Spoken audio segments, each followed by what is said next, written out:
parents, let us take a moment of silence to mourn the death of the 11-year-old boy who has just committed suicide 2 weeks ago. At the tender age of 11 years old, what could he be so burdened with? Shouldn't he be unburdened, carefree, and vivacious? Why then was he instead sitting at the edge of a window, contemplating about life and death? Parents, let me tell you why. He has failed his examination results for the very first time, and unable to face his parents, he has decided to commit suicide as the last resort.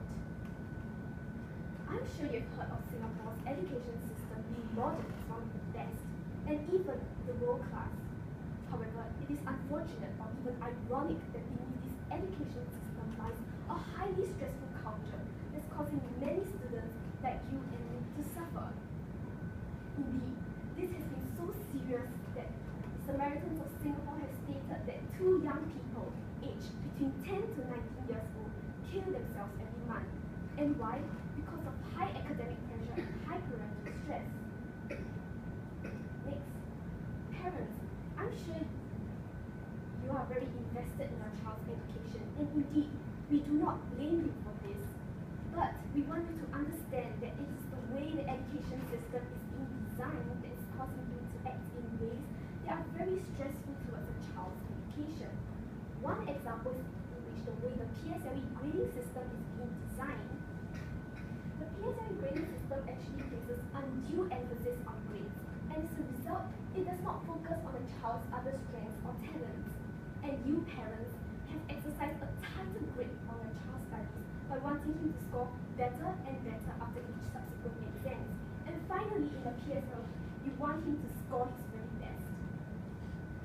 And what happens is that children have great mental stress and anxiety when they underperform. And to prove my point, Dr. Ong Se Hao, Senior Consultant of the Child and Adolescent Psychiatry Department, have actually cited academic pressure and parental influence as one of the major stresses that causes lots of students to seek counseling services to rationalize their thoughts and their behavior.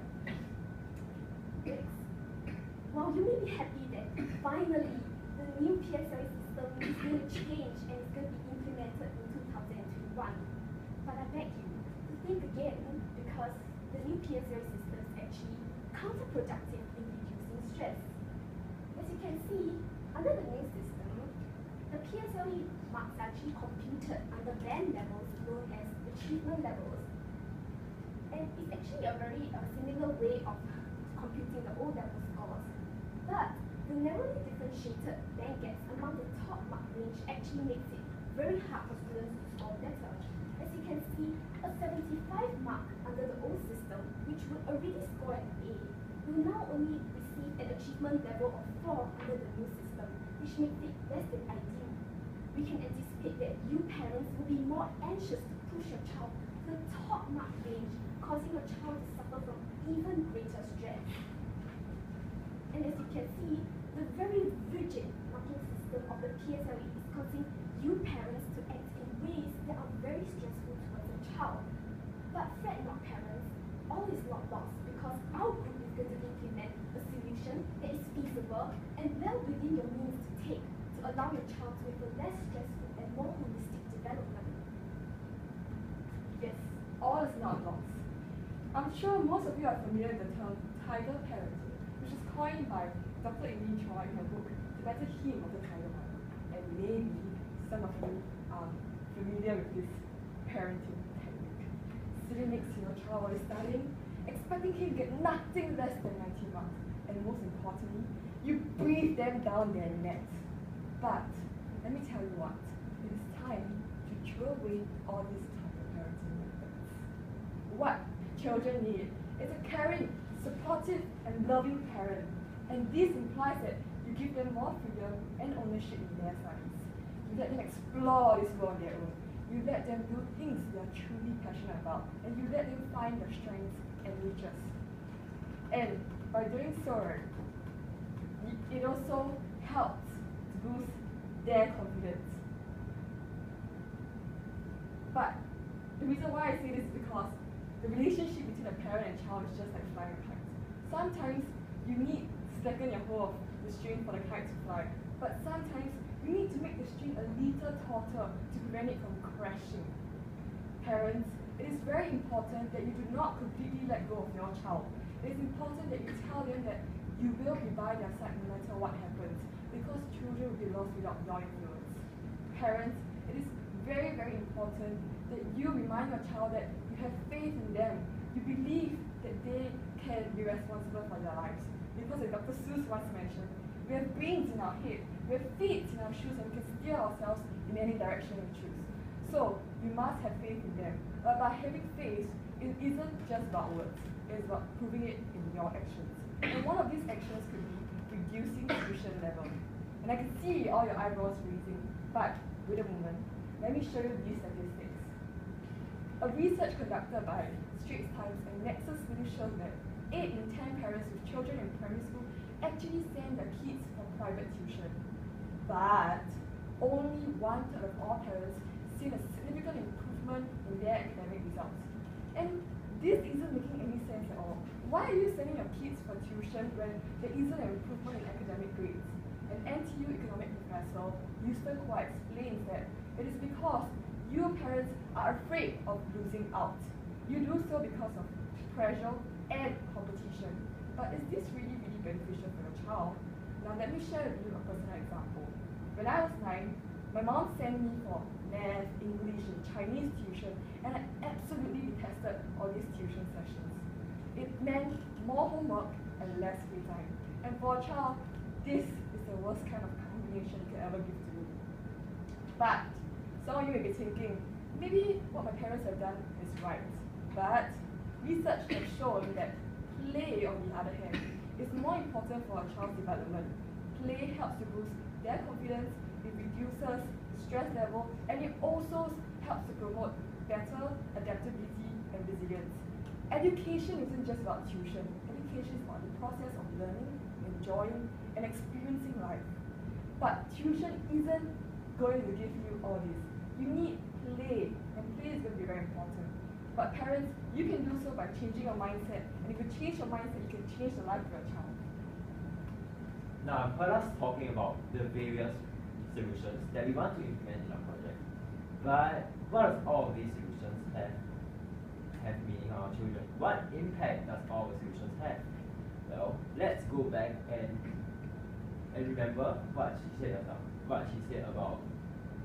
about reducing tiger parenting and instead turning towards a more supportive and loving nature for parenting. Well, research has proven that you can actually improve a child's mental well-being through this. A study conducted by psychologist Gregory Miller suggests that when parents adopt a more supportive and loving method to raise their children, children's mental health actually improves at every single socio-economic level. This means that if you as parents were to be a bit more tangible with your love and more supportive of your children, instead of trying to rein them in or trying to dictate their lives, your child's mental health will improve.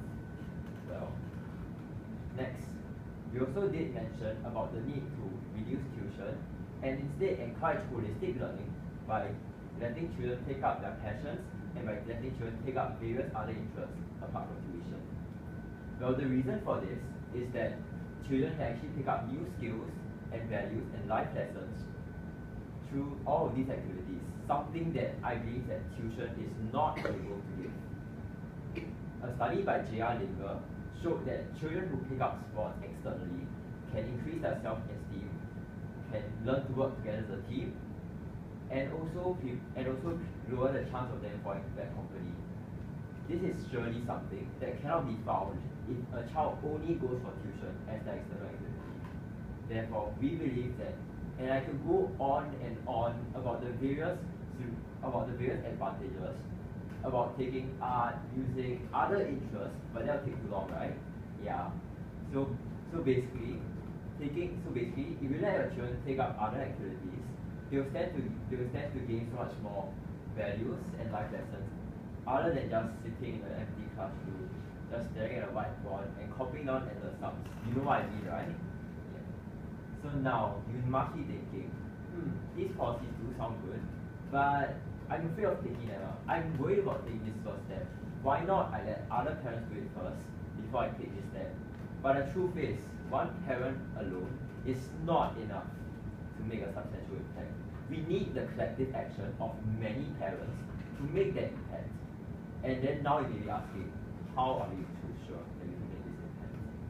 Well, let me direct your attention to a case study of homeschooling. While our group isn't really advocating homeschooling, but we want to use this case study as this example of a group of parents banding together under a shared identity that they want something better for our children. And yes, they do actually have a significant impact. There are various websites and forums online where homeschooling parents gather together to share tips as well as create a support system for other parents. In fact, their impact has been so significant that even in our world-renowned education system like Singapore, we actually acknowledge homeschooling to be a viable education method in primary school. And thus, you can see the impact that homeschooling makes. If they can do it, why can't we? Why can't we make this same impact if we all gather together and make a stand against this stressful and competitive nature of education? So now, to conclude my speech, I just want to drive your attention back to the 11-year-old boy. Remember how he committed suicide due to failing his exams for the first time? While we can't really change things that happened in the past, but we can always do something about the future. Therefore, our group urges you to take this first step, to take this action, to make this difference for a child.